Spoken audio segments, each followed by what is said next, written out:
My name is Will Phillips, and I'm talking today about my leadership project. I decided to do homelessness as the cause that I was looking into.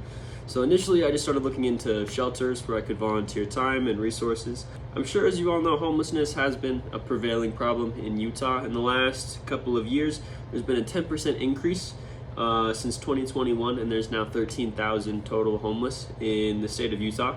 It's a lot of urban sprawl happening, where the census-related homeless population in Salt Lake City is now getting so large that it's spreading and going to places like further north, like Ogden, or south, like Provo, or even as far up north as here in Logan. I noticed that many shelters actually don't allow people to enter without a valid driver's license or a passport or birth certificate. I mean, while it does make sense from a large safety perspective, where you don't want people inside of your shelter that can't be identified and you don't really know exactly who they are, there is a large percentage of the homeless population that just doesn't have a valid driver's license or a passport. So that leaves a lot of these people, they can't get into these warming shelters and they can't get food or warmth and stuff like that. So my solution was to come up with more of a short-term benefit for those that can't get into the shelters, who might not have the resources available to them to get into these places where they can be a little bit better off in the wintertime.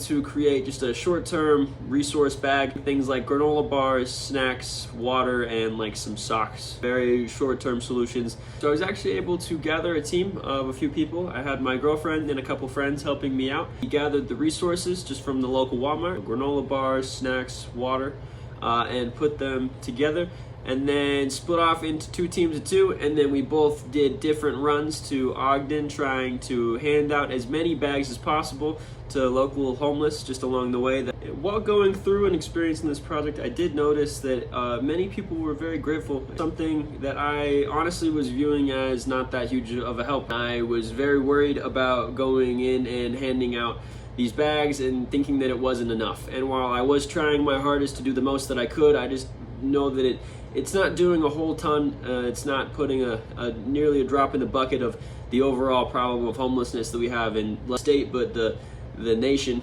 here in the U.S. But I did notice that after handing out my first bag, people are very, very grateful, and it doesn't take much to change a person's day, at the very least. And while it might not be a permanent solution to the problem that these people are facing, it is a helpful thing for them to just even have a day's worth of resources, or even an afternoon's worth of water, or a granola bar or something to just hold them over. Any little thing really counts, and I ended up coming back with that feeling more often than not when helping out the people along the way.